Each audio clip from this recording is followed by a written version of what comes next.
Ya, baik. Dari kelompok kami akan membacakan tentang atau mempresentasikan tentang monitoring terkait dengan kebijakan publik. Next.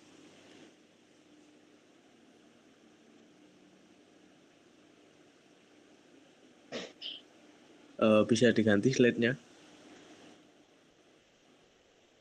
Oke, dari anggota kelompok ada M. Hasta, kemudian Septian Adi, Cinta Gania, saya sendiri Rene Nugroho, dan yang terakhir ada Naila Zakia. Next. Nah, jadi yang pertama di sini yaitu ada pengertian tentang monitoring itu sendiri. Nah, apa sih monitoring itu? Nah, menurut William N. Dunn, monitoring adalah kegiatan untuk melakukan evaluasi terhadap implementasi kebijakan.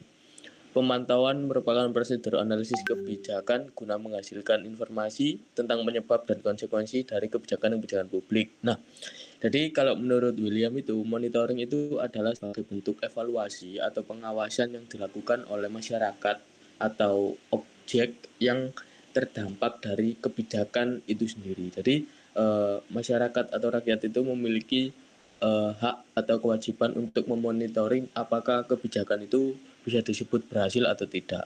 Nah, yang kedua yaitu ada sumber informasi utama. Monitoring merupakan sumber informasi utama tentang implementasi kebijakan atau cara untuk membuat pernyataan desentif tentang kebijakan di waktu lampau. Kemudian untuk syarat-syaratnya ada relevan, reliable, dan juga valid.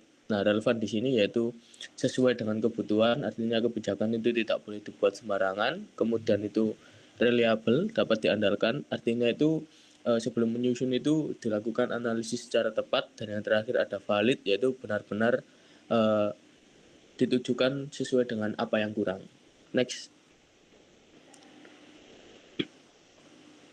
Nah, yang selanjutnya yaitu ada peran dan fungsi monitoring dalam analisis, yaitu yang pertama ada terkait kepatuhan, yaitu menentukan apakah tindakan para pelaku kebijakan sesuai dengan standar dan prosedur yang dibuat oleh para legislator. Nah, di sini artinya itu dalam membuat kebijakan itu tidak boleh ada syarat-syarat yang diloncati, harus runtut hierarkis dari bawah ke atas atau dari atas ke bawah. Nah, yang selanjutnya ada pemeriksaan, yaitu menentukan apakah sumber daya pelayanan yang dimaksudkan untuk kelompok sasaran memang telah sampai kepada mereka. Nah, artinya semisal kebijakan itu berupa bantuan, itu harus memastikan apakah bantuan itu benar-benar tepat sasaran.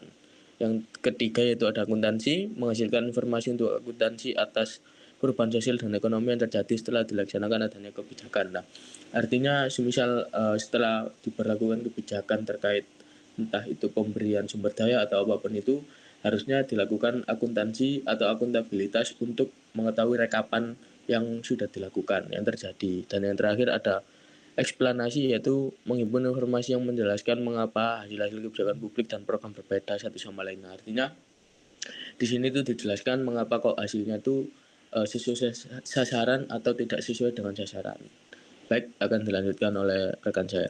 Baik, yang selanjutnya ada jenis-jenis hasil kebijakan. Yang pertama ada keluaran, yaitu outputs, yaitu barang, layanan, atau sumber daya yang diterima oleh kelompok sasaran atau kelompok penerima, yaitu beneficiaries dari suatu kebijakan publik. Nah, selanjutnya ada dampak, yaitu impacts dari keluaran atau outputs, perubahan nyata pada tingkah laku atau sikap yang dihasilkan oleh keluaran kebijakan tersebut pada kelompok sasaran atau masyarakat.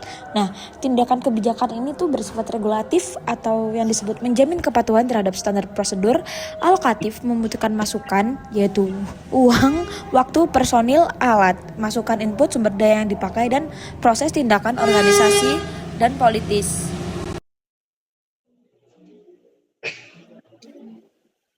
Ya, lanjut di tujuan monitoring ada 3 poin. Yang pertama menjaga kesesuaian, memastikan kebijakan yang diimplementasikan sesuai dengan tujuan dan sasarannya. Poin kedua, deteksi dini kesalahan. Ini menentukan kesalahan mungkin sehingga mengurangi risiko yang lebih besar. Terus poin yang ketiga, modifikasi kebijakan, melakukan tindakan modifikasi terhadap kebijakan apabila hasil monitoring mengharuskan.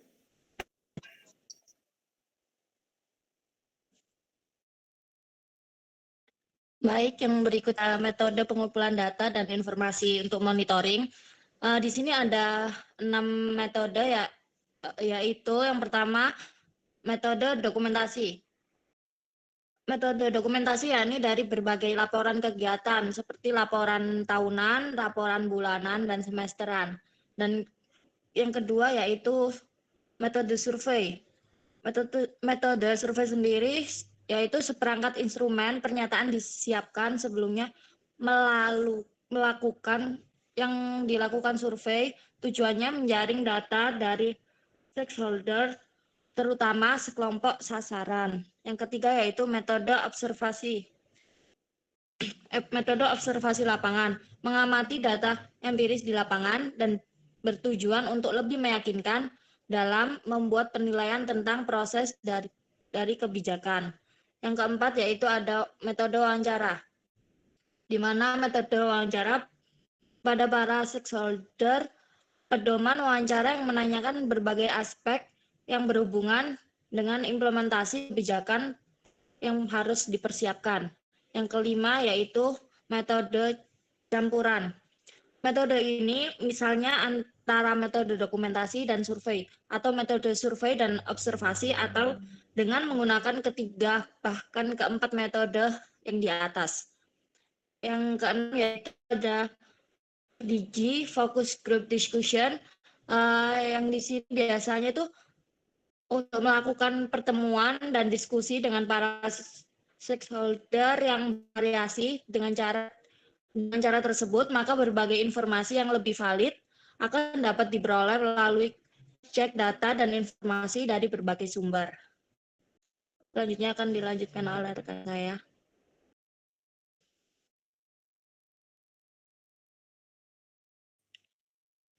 Baik, yang selanjutnya ada pendekatan dari monitoring. Dun mengidentifikasikan ada 4 jenis pendekatan dalam melakukan monitoring, yang dimana 4 jenis tersebut juga tidak jauh dari 2 istilah utamanya, yakni jenis-jenis pengendalian dan informasi yang dibutuhkannya. Yang pertama, ada akuntansi sistem sosial, yakni pendekatan monitoring untuk mengetahui perubahan kondisi sosial yang objektif dan subjektif dari waktu ke waktu. Untuk pengendaliannya yakni dengan kuantitatif dan jenis informasi yang dibutuhkan seperti informasi lama atau informasi yang baru. Kalau yang kedua ada eksperimen sosial, yang dimana pendekatan monitoring untuk mengetahui perubahan sosial yang terjadi dalam suatu kelompok eksperimen dengan cara membandingkan dengan kelompok kontrol, yang dimana pengendaliannya itu manipulasi langsung, dan jenis informasi yang dibutuhkan itu informasi baru dan kuantitatif. Lalu yang ketiga ada akuntansi sosial, yakni pendekatan monitoring yang berusaha untuk mengetahui hubungan antara masukan, proses, keluaran atau hasil, dan dampaknya. Yang dimana jenis pengendaliannya itu kuantitatif atau kualitatif, dan informasinya harus baru. Lalu yang terakhir ada sistem riset dan praktik, di mana pendekatan monitoring ini menerapkan kompilasi, perbandingan, dan pengujian secara sistem terhadap hasil-hasil implementasi kebijakan publik di masa lampau.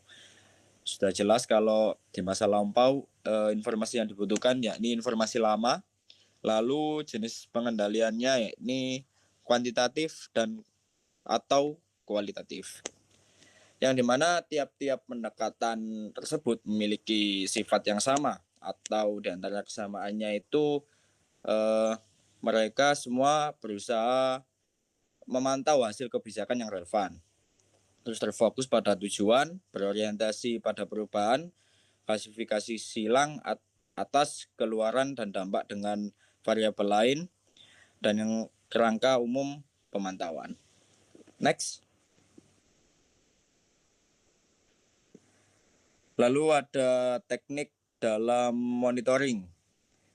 Teknik yang pertama adalah sajian grafik, di mana gambar yang mewakili nilai dari satu atau lebih variabel digunakan untuk melukiskan variabel pada satu atau lebih titik waktu.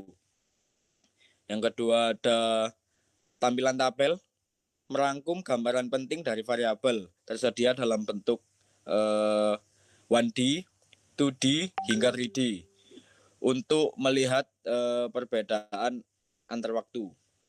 Lalu ada analisis waktu berkala terinterupsi, prosedur grafik untuk menunjukkan akibat tindakan kebijakan sesuai untuk pendekatan eksperimentasi sosial. Selanjutnya ada indeks Gini, menggunakan kurva Lorenz untuk distribusi populasi, indeks 0 atau tidak ada konsentrasi hingga 1,0 atau konsentrasi maksimum.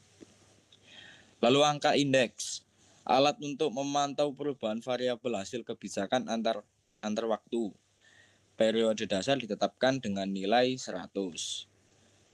Berikutnya ada analisis berkala terkontrol, memanfaatkan kelompok kontrol untuk menentukan apakah karakteristik kelompok menimbulkan akibat independen. Dan yang terakhir ada analisis diskontinuitas regresi, di mana prosedur grafik atau statistik yang paling memadai untuk eksperimen sosial. Yang selanjutnya akan dijelaskan oleh rekan saya.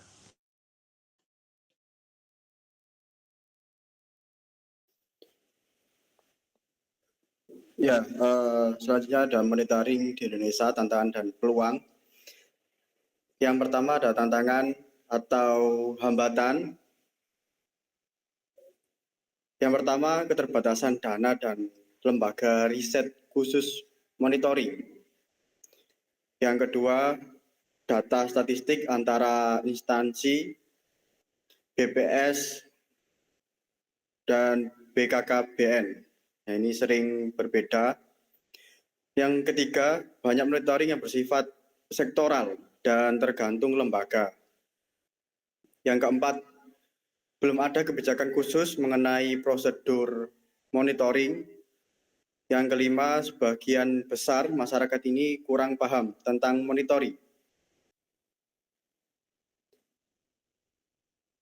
Yang keenam, DPR lebih berperan sebagai evaluator daripada monitor. Itu tantangan atau hambatan. Selanjutnya ada peluang dan potensi. Peluang dan potensi ini yang pertama, lembaga independen ini mulai aktif melakukan monitoring. Yang kedua ada konsultan yang ditunjuk legislatif mulai melaksanakan monitoring. Yang ketiga, sistem kemasyarakatan RT atau RW atau kelurahan berpotensi sebagai SDM monitoring. Yang keempat, monitoring berbasis komunitas, lebih konkret dan tidak sektoral. Dan yang terakhir ini pendekatan, pemeriksaan dan sistematis riset lebih komprehensif. Itu untuk peluang dan potensi.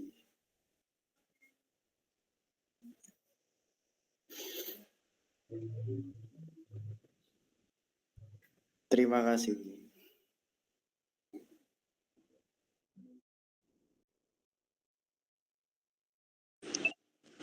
Baik, mungkin sekian presentasi yang dapat kelompok kami sampaikan terkait tentang monitoring mulai dari pengertian hingga tantangan dan peluang. Kurang lebihnya kami mohon maaf. Wassalamualaikum warahmatullahi wabarakatuh.